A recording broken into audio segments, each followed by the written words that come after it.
वस्सलातु वस्सलामु अला सय्यिदिल अंबिया वल मुरसलीन व अला आलिहि व अस्हाबिहि अजमाइन।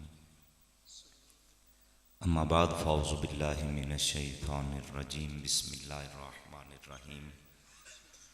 क़ाल अल्लाहु तबारक व तआला फ़ी कलामिहिल मजीद अनिश्कुर ली व लिवालिदैक सदक़ल्लाहु मौलानल अज़ीम। तमाम दोस्त करीम आका की बारगाह में दुरूद व सलाम का नजराना पेश कीजिए। अस्सलातु वस्सलामु अलैका या सय्यदी या रसूल अल्लाह व अला आलिका व अस्हाबिका या सय्यदी या मुहम्मद रसूलुल्लाह सल्लल्लाहु अलैहि वसल्लम। हम्द व सलात के बाद इसाले सवाब की इस महफिल में हम सब हाजिर हैं। हमारे बुजुर्ग जनाबे पीर मोहम्मद जहांगीर चिश्ती साहब मरहूम व मगफूर, उनके दुआ के लिए हम सब हाजिर हैं। उनके साहबजादे बिलखुसूस मोहतरम भाई मोहम्मद आसिफ जहांगीर चिश्ती साहब और उनके बरादरान किसी भी महफिल के अंदर बिलखुसूस इसाले सवाब के किसी भी इज्तिमा में जाएं तो रस्म समझ कर नहीं, आदत समझ कर नहीं और मुंह दिखाने के लिए नहीं, बल्कि इस यकीन के साथ जाया करें कि दुनिया से जाने वाले का पीछे रह जाने वालों के ऊपर हक है कि कम अज कम उनके लिए बख्शिश की दुआ तो मांग ली जाए। और ये हक मेरा और आपका दिया हुआ नहीं। मैं चिश्ती बाबे तो हैरान हाँ कि फौतगी ते भी दफ सुनते बैठे। मैं तो परेशान हो गया कि गम की घड़ी दे विच भी असी दफ नाल नातां सुनते पे। बहरल ये आप लोगों की तबीयत है, आपका ज़ौक़ है, तो कोशिश किया करें कि महफिल जैसी हो उसको उसी अंदाज के साथ रखा करें। मैं कान ते हाथ रख के कोई शै नहीं सुनानी तुहानू, ना ही मैं कोई शेर तुहानू सूरज सुनाना है। मैं बिल्कुल बेसुरा जिहा बंदा ते चार गल्लां सिर्फ तुहानू सुनानियां ने कि साडा मकसद की है। क्योंकि एडे उच्चे बोल सुन सुन के मेरे ते कन्ना दी भी बस होई पई है। लेकिन मैं तुहानू हौसला तुहाडा समझना कि असी बरल बरादरी फिर रस्मां सारियां चीज़ां रखनियां पैंदियां ने, ते कोशिश कीती करो थोड़ा होवे ते सुथरा काम हो, ताकि वक्त की पाबंदी भी रह जाए ते आन दा मकसद भी पूरा हो जाए। मैं अर्ज कर रहा हूँ कि दुनिया से जाने वाले का हक है पीछे रह जाने वालों पर कि उसके जनाजा में शिरकत की जाए, और दूसरा हक यह है कि उसके लिए बख्शिश की दुआ की जाए। यह हक मैंने और आपने किसी को नहीं दिया, ये मेरे नबी ने अता फरमाया है। लिहाजा जहां भी जाएं तो बुनियादी मकसद ये हो कि जाने वाला दोस्त है, रिश्तेदार है, भाई है, बाप है, उसका मेरे ऊपर यह हक था कि कम अज कम मैं उसको दुआ तो दे सकता। लेकिन हमारे यहाँ जो कमी और कोताही रह जाती है, हम तो नमाज जनाजा के अंदर भी शरीक होते हैं, तो दीन से और नबी पाक के पैगाम से हमारा ताल्लुक बदकिस्मती से यही रह गया कि सारी ज़िंदगी जनाजा पढ़ाने वाला अगर जनाजे का तरीका ना बताए तो हम नाराज़ हो जाते हैं। हमारे दीन ने हमें क्या इज्जत दी और हमने दीन से क्या वफा की।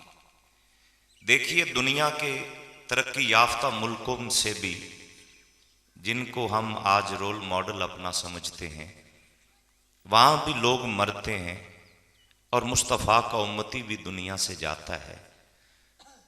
हमारे करीब ही हिंदुस्तान को देख लीजिए कि मरने वाले की मैयत की बेहुरमती इस हद तक होती है कि उसे जलाया जाता है। मेरे नबी के दीन ने हमें क्या इज्जत दी। फरमाया बदन से रूह निकल गई, क्या हुआ, इसको इज्जत दो। या रसूल अल्लाह क्या इज्जत है। फरमाया जिंदा था, खुद गुस्ल करता था, आज तुम उसे नहलाओ। इसके आज़ाए सजदा पर खुशबू लगाओ। ये अल्लाह के और अल्लाह के रसूल के दीन ने मरने के बाद जो हमें इज्जत दी, मैं वो अर्ज कर रहा हूं। इसको फिर सफेद लिबास पहनाओ जिसे कफन कहा जाता है। कभी इसकी बात पर गौर कीजिएगा कि मरने वाले के कफन का कपड़ा सफेद क्यों होता है। यह जन्नतियों का लिबास है। सफेद रंग का लिबास जन्नतियों का लिबास है। तो पैगाम मिलता है कि गुस्ल भी दो, खुशबू लगाओ और सफेद जन्नती लिबास पहना के इसको खूबसूरत चारपाई पर लिटाओ और अपने कंधों पे उठा कर लेकर आओ। या नबी अल्लाह, हो सकता है मरने वाला गुनाहगार हो, मैं अपने कंधों पे इस बोझ को उठाऊंगा तो मुझे क्या मिलेगा। फरमाया मुजरिम है तो अल्लाह का है, तुम कौन होते उंगली उठाने वाले। खुदा जाने और उसका बंदा जाने, तुम्हारी ड्यूटी सिर्फ इतनी है कि उसको कंधों पे उठा के चल दो। 40 कदम उठा के चलोगे, वो मुजरिम भी होगा, फिर भी तुम्हारे गुनाहों की बख्शिश का जरिया बना दिया जाएगा। ये मेरे नबी का दीन इज्जत दे रहा है। फिर जनाजा पढ़ने के मरहले के ऊपर कभी गौर कीजिए। जनाजा पढ़ाने वाला कोई मुर्शिद हो, कोई वली अल्लाह हो, जनाजा पढ़ाने वाला कोई आलिम हो। यहां तक कि नबी भी जब अपने उम्मती का जनाजा पढ़ाते हैं तो नबी भी पीछे खड़ा होता है, मरने वाले की उस मैयत की चारपाई आगे पड़ी होती है। ये इज्जत किसने दी है। हमारा तो सिर्फ यही था ना कि आप बदन से रूह निकल गई है, आप इसको कब्र में दफन करके आओ। मेरे नबी ने कहा नहीं नहीं, इज्जत के साथ लेकर आना, क्योंकि कल तुम्हारा था, आज अल्लाह का मेहमान बन के उसकी बारगाह में वापस जा रहा है। जनाजा पढ़ाने के लिए भी मैयत आगे और जनाजा पढ़ाने वाला पीछे।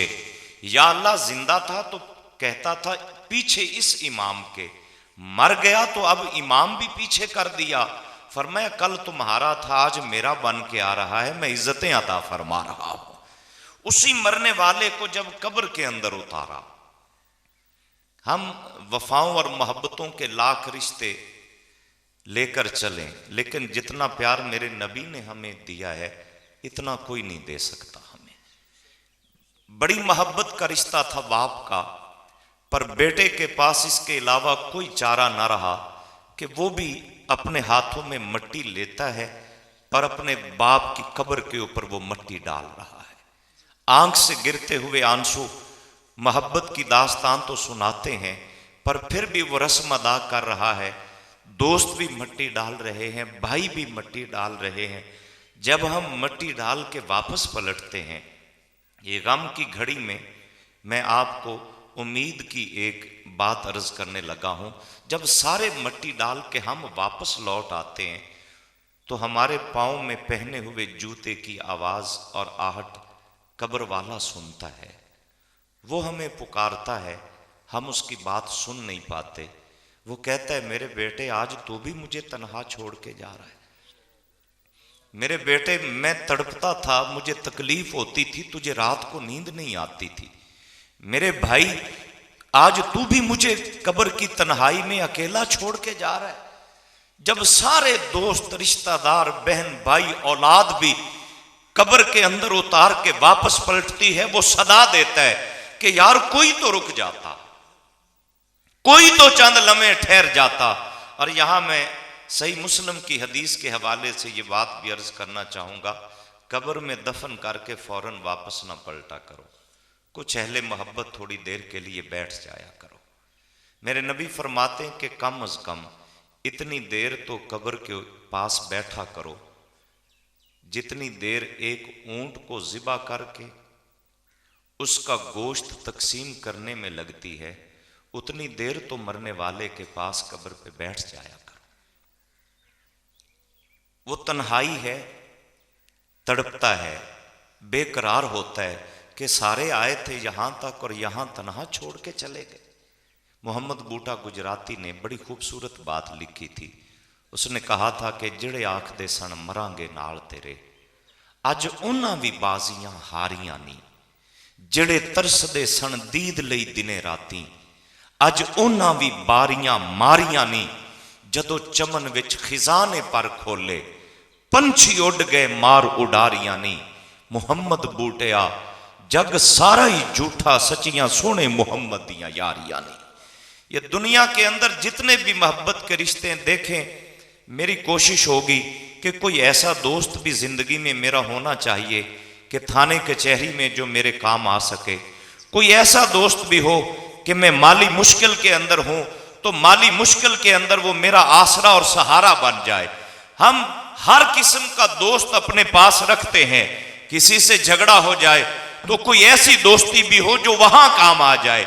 यारो, दुनिया में रहते हुए सारे रिश्ते निभाते हो, सारी दोस्तियां लेके चलते हो, पर कभी यह भी सोचा है कि कोई ऐसी दोस्ती भी हो मर के कब्र में जाऊं तो वो यारी कब्र के अंदर मेरे काम आ जाए। वो कोई और रिश्ता नहीं है, सिर्फ मेरे नबी की जात का रिश्ता है कि मर के कब्र में जब हम जाते हैं, सारे छोड़ जाते हैं।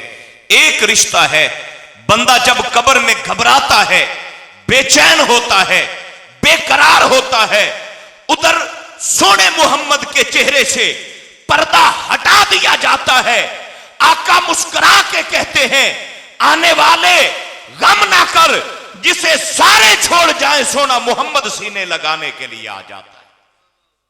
और दीन के तालिब इल्म होने के नाते ये बात भी ज़हन के अंदर रखिएगा, उम्मती बाकी नबियों के भी दुनिया से जाते रहे, उम्मती मुस्तफ़ा का भी दुनिया से जाता है, लेकिन पहले अंबिया जितने भी तशरीफ लाए, उनका उम्मती जब मर के कब्र में जाता था तो उनकी कब्र में उनका नबी नहीं आता। ये इज्जत भी सिर्फ मुस्तफ़ा की उम्मत को दी गई। मेरे नबी परेशान बैठे थे, गमज़दा बैठे थे, और अल्लाह ने जिब्रील को भेजा, फरमाया मेरे यार से पूछो परेशान क्यों है। जिब्रील अर्ज करते हैं कि या रसूल अल्लाह, अल्लाह पूछता है आप गमज़दा हैं, परेशान हैं, वजह क्या है। मेरे करीम आका सल्लल्लाहु अलैहि वसल्लम ने फरमाया, जिब्रील मैं जब अपने उम्मती की कब्र की जिंदगी के बारे में सोचता हूं तो मुझे गम और परेशानी आ जाती है कि कब्र के अंदर मेरा उम्मती उस मुश्किल इम्तिहान में सवालों का जवाब देते हुए अगर परेशान हो गया तो क्या होगा। अल्लाह ने फरमाया मेरे हबीब गम ना कर, हर उम्मती जब तेरा कब्र में आएगा, मुनकर नकीर सवाल करेंगे, परेशानी की बात नहीं सोने महबूब, तुझे हर उम्मती की कब्र में भेज दूंगा। वो बेकरार और परेशान होगा ही नहीं। जिसे मर के मदीने वाला मिल जाए उसे गम किस बात का होता है। आज हम तो परेशान हैं ना, आसिफ भाई हैं, बेटे हैं, रिश्तेदार हैं, लेकिन हाजी साहब पीर जहांगीर अहमद चिश्ती साहब रहमतुल्लाह ताला अलैह, जब हम उनको कब्र में दफन करके वापस पलटते हैं ना, तो मुझे सोच कर बताइए, एक जानब औलाद का से बिछड़ने का गम, एक जानब भाई बहन रिश्तों से बिछड़ने का गम, एक जानब मुस्तफ़ा का दीदार। मुझे सोचकर बताओ कि वहां कोई गम और परेशानी भला रहती है? उसे मोहम्मद आसिफ बेटा कैसे याद रहे जिसकी नजरों के सामने आमना का लाल खड़ा होगा? उसे रिश्तों की मोहब्बत फिर कैसे तड़पाएगी जिसके सामने चेहरा मोहम्मद मुस्तफ़ा आ जाए? मेरा यकीन यह कहता है कि अगर कोई साहिब नजर पीर साहब से पूछे कि हाजी साहब बताओ ना कब्र की जिंदगी कैसी गुजरी है, वो सीना तान के कहेगा मुझे कोई गम नहीं, मैं मर के कब्र में आया। जिसे मर के मदीने वाला मिल जाए वो परेशान कैसे हो सकता है? और ये इज्जत भी सिर्फ मुस्तफ़ा की उम्मत को दी गई है। पीर मेहर अली शाह गोलड़े के ताजदार रहमतुल्लाह ताला अलैह जी, चूंकि सारा खित्ता औलिया अल्लाह की सरजमी है, हम तो खुश नसीब हैं, आप तो गंज शकर की औलाद हैं। यहाँ तो ईमान की दौलत भी गंज शकर ने बांटी। हम वो दर छोड़ कैसे सकते हैं जिस दर से हमें ईमान मिला। जिस दर से हमें रब रहमान मिला, लोगों के और सहारे हैं, मेरे लिए तो गंजे शक्कर का सहारा ही है। देखिए ना, जिसको जहां से कुछ मिले, मेरा ताल्लुक है वट्टू बरादरी से, और हमारे खानदान को ये इज्जत हासिल है कि हमें ईमान की दौलत भी गंज शक्कर की चौखट से मिली है। ते बाबा बंदा जिन्हां दा फिर होवे उन्हां दी गल करनी बनदी भी है। उस तो वड्डा बेअदब ते बद नसीब कोई नहीं कि जेड़ा जिन्हों सब कुछ गंज शक्कर तो लभे ते फिर साइयां नूं भुल जावे। जिंदगी के अंदर मेरे गंज शक्कर ने जो पैगाम दिया है ना, आप फरमाते हैं लोग आजकल ना इबादत की जानिब मुतवज्जे कराते हैं, तबलीगी सिलसिले बड़े चल पड़ते हैं कि आओ दीन की बातें करें, आओ दीन की बातें करें। मेरे गंज शक्कर ने दीन को बड़ा खूबसूरत और सादा करके समझाया। आप फरमाते हैं कि सारी जिंदगी अगर सजदा करता रहे लेकिन तेरे दिल की मैं ना मरे तो तेरा सजदा अल्लाह को पसंद नहीं है। गंज शक्कर सरकार से अर्ज किया गया कि हुजूर फिर कौन सा सजदा अल्लाह को पसंद है? पहले तो आपने नमाज की अहमियत बताई। आप फरमाते हैं कि लोगों जानते हो अल्लाह का कुर्ब हासिल कैसे किया जाता है? फरमाते हैं कि फरीदा मैनू मार। हुण इत्थे ये गल दी तशरीह दी लोड़ ही कोई नहीं जिथे आप बैठे हैं। फरमाते हैं कि फरीदा मैनू मार ते मुंज कर ते निकिया करके कुट, भरे खजाने रब दे जिवें दिल चावियों में लुट। कि जब हक फरीद या फरीद, गंज शक्कर सरकार ने जो पैगाम दिया ना आखिरत की फिक्र का, वो बड़ा खूबसूरत है। आपका गुजर हुआ कब्रिस्तान से, कब्र तैयार पड़ी थी, कब्र की मट्टी किनारे पे पड़ी है और उधर मैयत कब्र के पास रखी थी। गंज शक्कर सरकार ने ये दोनों चीजें देखी, बदन भी मट्टी का है, कब्र भी मट्टी की है। आप फरमाते हैं अपने खास अंदाज में, आप फरमाते हैं कि वेख फरीदा मिट्टी खुली, कब्र वल्ले इशारा फरमाया, वेख फरीदा मिट्टी खुली, मिट्टी उत्ते मिट्टी डुल्ली। ये बदन मट्टी का है, वो कब्र मट्टी की है। इस बदन की मट्टी पर वो कब्र की मट्टी जब डाली जाती, गंज शक्कर पैगाम तो हमारे लिए नाम अपना बुजुर्ग इस्तेमाल करते हैं, पैगाम हमें देते हैं। आप फरमाते हैं वेख फरीदा मिट्टी खुली ते मिट्टी उत्ते मिट्टी डुल्ली। मिट्टी हसे, मिट्टी रोवे, अंत यानी जिस्म, अंत मिट्टी दा मिट्टी होवे। और दुनिया की जानिब इशारा करके कहा, ना कर बंदिया मेरी मेरी, ना ए तेरी ना ए मेरी, चार दिनां दा मेला दुनिया, फिर मिट्टी दी बन जाए ढेरी। मिट्टी नाल ना धोखा कर तू भी मिट्टी वो भी मिट्टी। ये तो हमारी हैसियत ही यही है ना बाबा जी। अना किस बात की, तकब्बुर किस बात का, गुरूर किस बात का, जब हैसियत ही फकत ये है तो फिर वो ना आप फरमाते हैं कि फकीर की तबीयत ये होनी चाहिए कि जिस तरह जमीन के अंदर आजजी है ना, ये जानवर भी मिट्टी नू पैरां थले रगड़ के अगे टुर जाते हैं, मुजरिम अल्लाह रसूल दे भी जमीन दे उत्तों लंघ जाते हैं, ते कीड़े मकोड़े भी जमीन दे उत्तों लंघ जाते हैं। आप फरमाते हैं दरवेश ही उस वक्त तक मिलती नहीं जब तक तबीयत के अंदर जमीन जैसी आजजी ना आ जाए। ये शहनशाह फरीद का पैगाम है। लेकिन मैं चूंकि इस माहौल के अंदर फिक्र आखिरत की बात मेरा सबसे अहम मौजू है, उसी जानिब में आना चाहूंगा कि कब्र के अंदर बंदे की कैफियत ये है।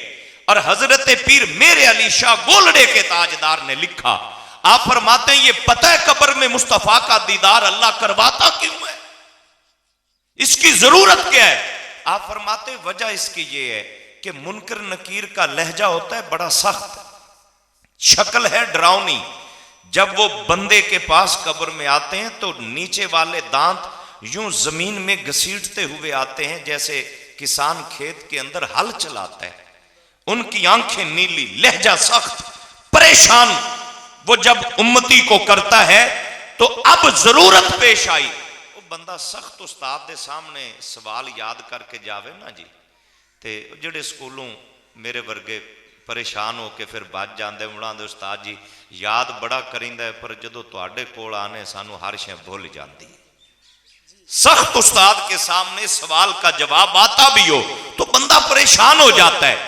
डर था कि उम्मती कामयाब होकर भी कब्र में अगर आए तो मुनकर नकीर की बातें सुन के इम्तिहान में नाकाम ना हो जाए, इसलिए फरमाया आने वाले गम ना कर, सामने पाक मोहम्मद का चेहरा होगा, दीदार मोहम्मद अरबी का करते रहना, बातें मुनकर नकीर की सुनते रहना, सवालों के जवाब में पास भी हो जाएंगे, मोहम्मद का दीदार भी अता फरमा दिया जाएगा।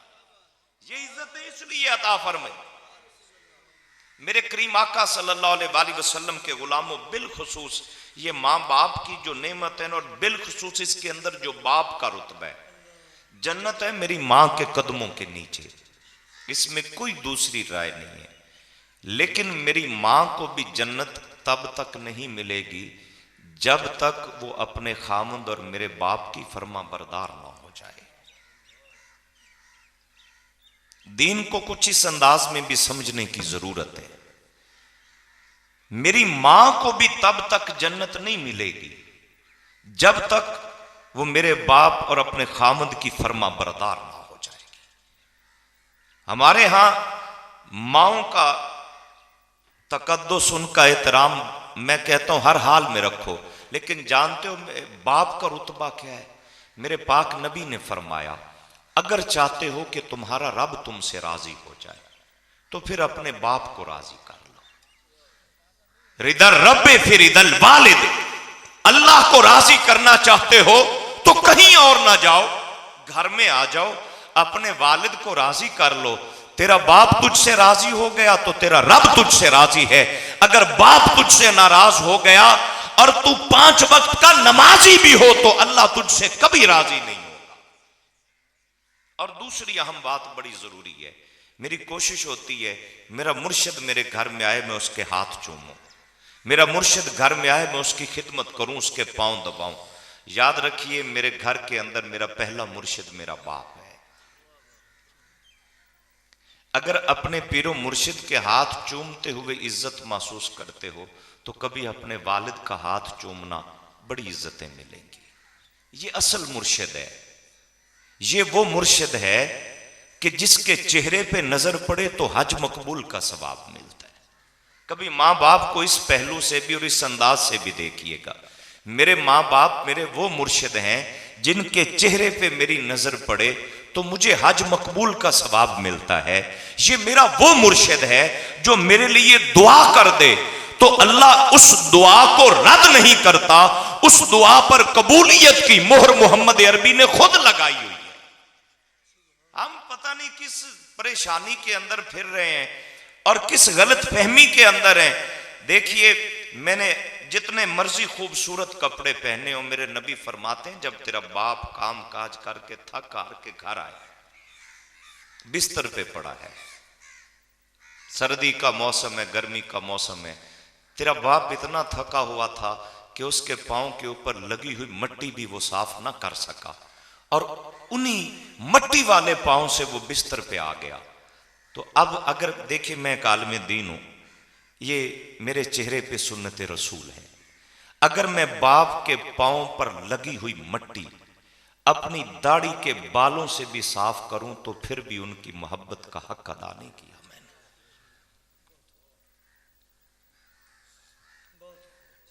इतनी बड़ी नेमतें मेरे और आपके घर के अंदर हैं और हम परेशान फिर भी हैं। मेरे नबी फरमाते हैं कि फिर तू बाप को जब इस हालत में देखे ना तो फिर अपने बिस्तर से उठ, अपने वालिद के कदमों में आकर बैठ जा और अपने वालिद के कदमों में बैठ के उसके पांव दबाने शुरू कर दे। फिर पांव दबाते हुए कोई ऐसी बात जुबान पर ला जिससे तेरे बाप के चेहरे पर मुस्कुराहट आ जाए। क्या इसके ऊपर खर्च हुआ, कितनी दौलत लगी है? कुछ नहीं खर्च हुआ। बिस्तर से उठे, वालिद के कदमों में आकर बैठे, उसके पांव दबाए, फिर कोई ऐसी बात कर दी जिससे मेरे बाप के चेहरे पर मुस्कुराहट आ जाए। तो पता है इसके अंदर अजर और सवाब क्या है? मेरे नबी फरमाते हैं, तेरे बाप के कदमों में बैठे बैठे मैं मोहम्मद गवाही देता हूं, तुझे मकबूल उम्रा करने का सवाब अता फरमा दिया जाएगा। इतनी बड़ी नेमत जो मां बाप की सूरत में हमें मिली है। और नबी पाक सल्लल्लाहु अलैहि वसल्लम के प्यारे गुलामों, ये वो अजीम नेमतें हैं मां बाप की। बंदा अगर दिन रात अल्लाह की इबादत करता रहे और मां बाप उससे नाराज हो जाएं तो उसकी इबादत भी दर्जा कबूलियत नहीं पाती है। मैं गुफ्तगू को इख्तिताम की जानब लेकर आता हूं। मां बाप दुनिया से चले जाए तो उनकी कब्र पे हदीस के अंदर मोजमुल कबीर इमाम तबरानी की और मोजमुस सगीर इमाम तबरानी, दोनों किताबों के अंदर ये हदीस मौजूद है। मैं अरबी इबारतें सिर्फ इसलिए नहीं पेश कर रहा कि मैं वक्त बचाऊं। आप फरमाते हैं, करीम आका के जुमा रात को या जुमा के दिन अपने मां बाप की कब्र पे जाया करो। इस बात को आपने सुना हुआ है, लेकिन मैं जिस कैफियत में हाजिरी का अर्ज करना चाहूंगा, इस यकीन से जाना है कि मेरा बाप मेरी बातें सुनता है, मेरी मां मेरी बातें सुनती है। देखिए ना, सलाम उन्हें किया जाता है जो सुन रहे होते हैं। मेरे नबी फरमाते, कब्रिस्तान जाओ तो कब्रों वालों को सलाम किया करो। और एक अदब आदाब कब्रिस्तान का यह भी जहन में रखना है कि किसी कब्र के ऊपर पांव रख के कभी ना गुजरना। मैयत को इतनी ही तकलीफ होती है जितनी किसी जिंदा शख्स के ऊपर पांव रख के आप गुजर जाएं। जितनी तकलीफ जिंदा को होती है, इतनी दर्द मरने वाले को होती है जिसकी कब्र पे पांव रख के आप आगे गुजर जाते। और एक और बात इसके साथ मिलती हुई मैं अर्ज करना चाहूंगा, वो ये है कि जिंदगी के अंदर हमारे बरादरी के अंदर तो ये कोताही है, बाकी खानदानों के अंदर भी अमूमी तौर पे ये होता है कि बिलखुसूस जब हमारी माएँ दुनिया से जाती हैं तो उनके कफन के कपड़े हम घर से नहीं देते।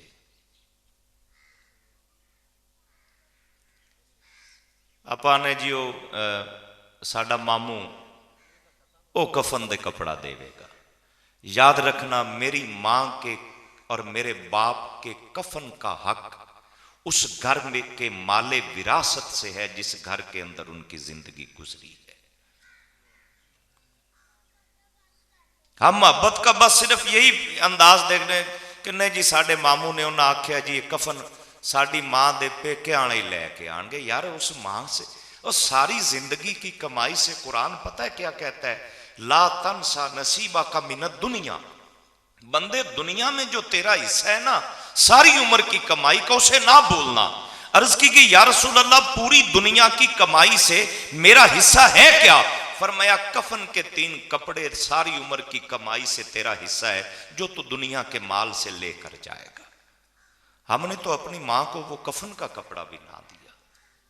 ये कैसी मोहब्बत है कि माओ को हम कफन का कपड़ा भी नहीं दे पा रहे, सिर्फ इस वजह से कि मेरी मां के जो भाई हैं वो लेकर आएंगे। नहीं, मेरी मां का कफन के कपड़े का हक उस घर के माले विरासत से जो मेरी मां का हिस्सा बनता था उससे खरीद कर कफन का कपड़ा मां को दिया जाए।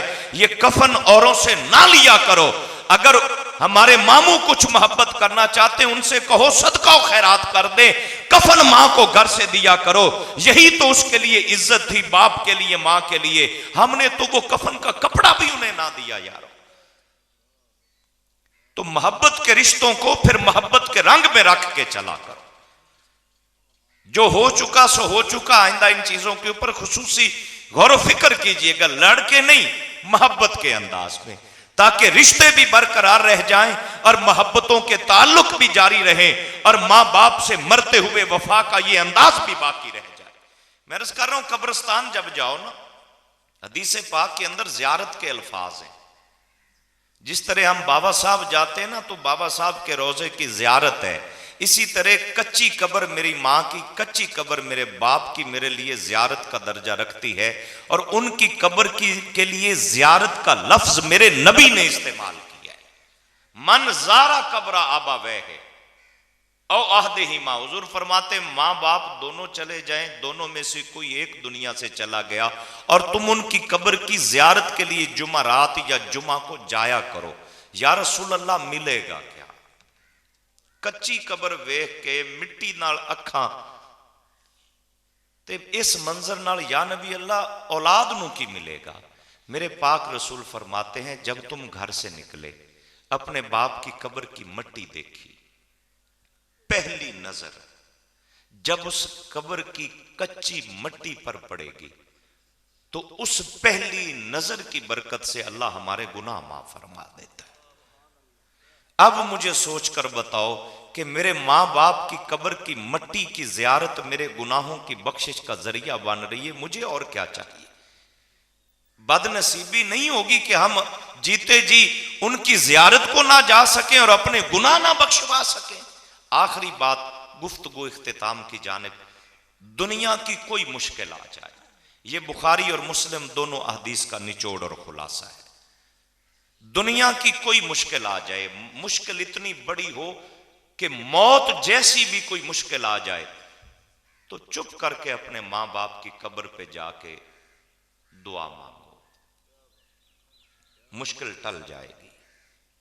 या मेरे नबी फरमाते हैं कि वो नेकी जो आपने जिंदगी में आप अपने मां बाप से की है, उस नेकी को अपने जहन में लाओ, फिर दुआ के लिए हाथ उठाओ, या अल्लाह उस नेकी का वास्ता जो मैंने अपने मां बाप से की थी, अगर मेरी ये नेकी तुझे पसंद है तो मेरी मुश्किल दूर फरमा दे।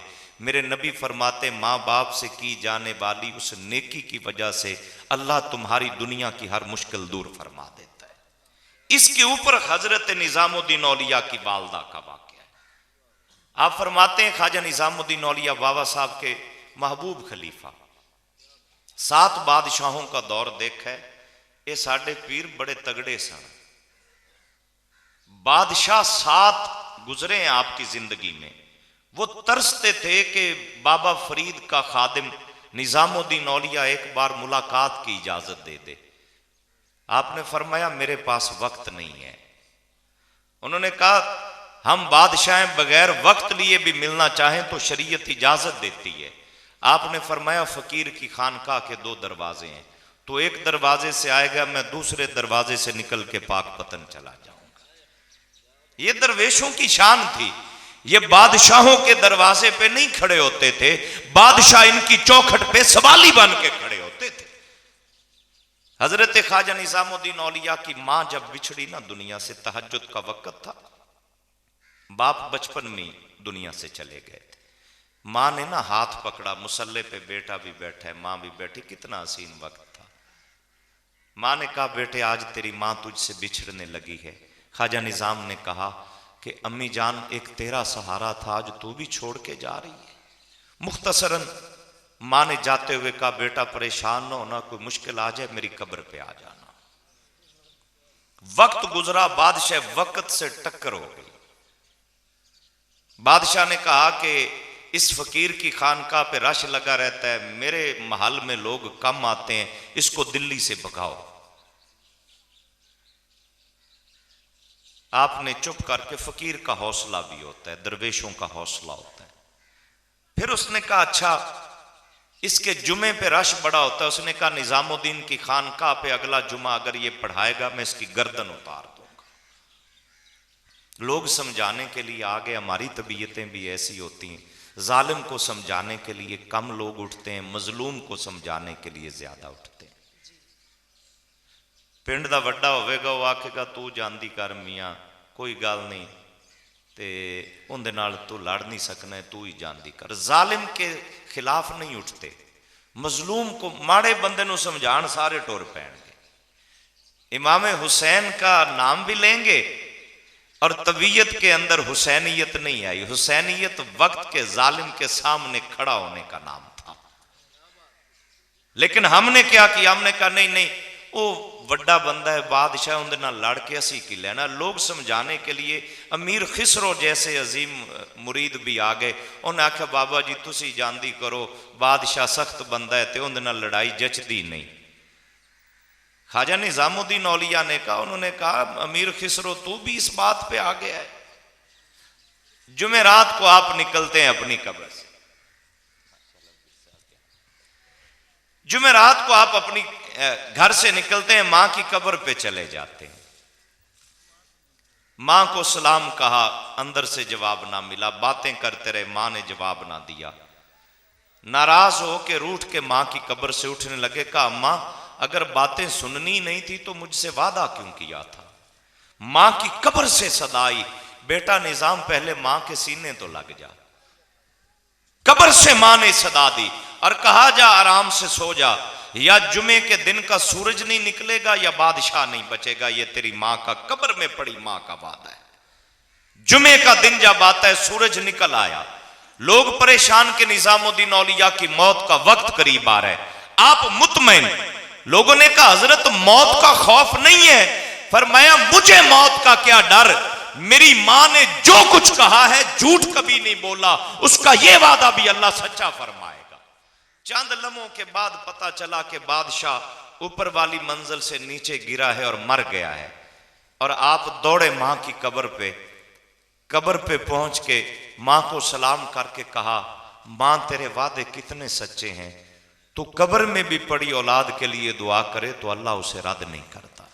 आका के प्यारे गुलामों, मां बाप से ये मोहब्बत का रिश्ता मरने के बाद भी तोड़ना नहीं चाहिए और टूटना नहीं चाहिए। आते जाते रहा करो, मुर्दा समझ के नहीं, इस यकीन से आओ कि मेरा बाप मुझे देख रहा है, मेरी माँ मुझे देख रही है। इस यकीन से जाओगे तो हाजिरी इंशाअल्लाह अल्लाह कबूल भी फरमाएगा। इन्हीं अल्फाज के साथ इजाज़त के तलबगार हैं। अल्लाह रब्बुल इज़्ज़त जिस मकसद के लिए हम आए हैं अपनी बारगाह में कबूल फरमाए।